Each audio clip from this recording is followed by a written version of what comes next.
A nation of forests, lakes, and one of the world's largest archipelagos wiped off the map. No Linux, no Supercell, and no Kyria. No Finland means no sauna. Yes, it was invented there. The world's top education system? Gone. And Santa Claus? His official home in Lapland? Would be non-existent. If Finland didn't exist, the world would be colder, quieter, and a lot less clever. What if Finland... Here's how American police compare to police around the world. In the US, police wear dark colors like black and blue, which makes them harder to spot at night. But in countries like Belgium and Ireland, police wear bright colors and high visibility jackets, which makes it easier to spot them at night. Wait, before I break this window, let me scan for cops. You know I can see you, right? Dang it, I'm moving to Australia. Next, to pull you over, cops in the United States need reasonable suspicion of a crime, like speeding or reckless driving. But in countries like Australia and New Zealand, police can randomly stop drivers to test for alcohol. Oh wait, any booze in there? Nar! All right, just checking. Good day, why'd you pull me over? 'Cause I can.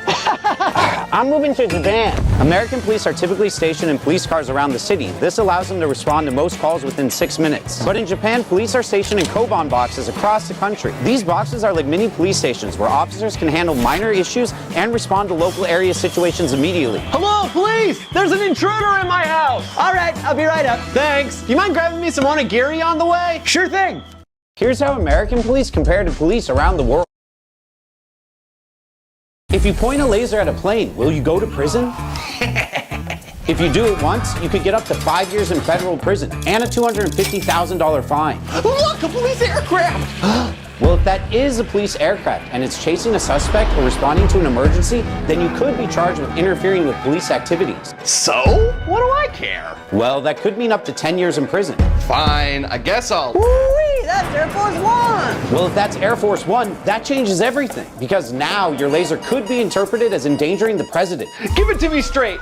What happens to your pet if you get arrested? First, the police will usually try to call a friend or family member to take care of your pet. But if no one picks up, that's when animal control gets involved. While you're being processed, getting your fingerprints and mugshot taken, and being put in a holding cell, animal control is already driving your pet to a shelter. Most shelters will hold your pet for a few days, sometimes longer depending on the situation. But in many states, just being in jail can legally count as abandonment, which means your pet can be rehomed. Okay, but if someone adopts my dog, I can still get him back, right? Sometimes, but it's rare. Only about 1 in 4 dog owners get their pets back. Pebbles!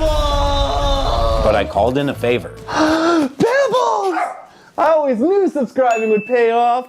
What happens to This is what happens during your first 24 hours in prison around the world. The first hour, you're getting processed. In America, that usually means mugshots, fingerprints, and a quick medical form. In China, your belongings are taken and you're typically sent straight to a detention cell. While in Russia, they search you, take everything you have, and have been known to beat and threaten you. Man, this sucks. Sure does, but it only gets worse. Because hours 2 through 12, that's when you meet your cellmates. In the US, you're often crammed into an intake cell with up to 12 strangers. In China, they interrogate you and typically don't let you have a phone call or see a lawyer until they've decided they're done. In Russia, you often sit on cold concrete in a room with broken lights. Surely this can't get any worse. Well, hour 14 and on, it's typically food, lights out, and then bed, if you're lucky. If I'm lucky. Yeah, because in America, it's typically bologna on white bread, lights out at 10 p.m., and a bunk bed that feels like cardboard. In China, it's rice, veggies, and a large wooden plank for a bed. You mind giving me some room, my boy? Hi there. But in Russia, it's water porridge, black bread, and if you're lucky, a wooden bench to sleep on. Okay,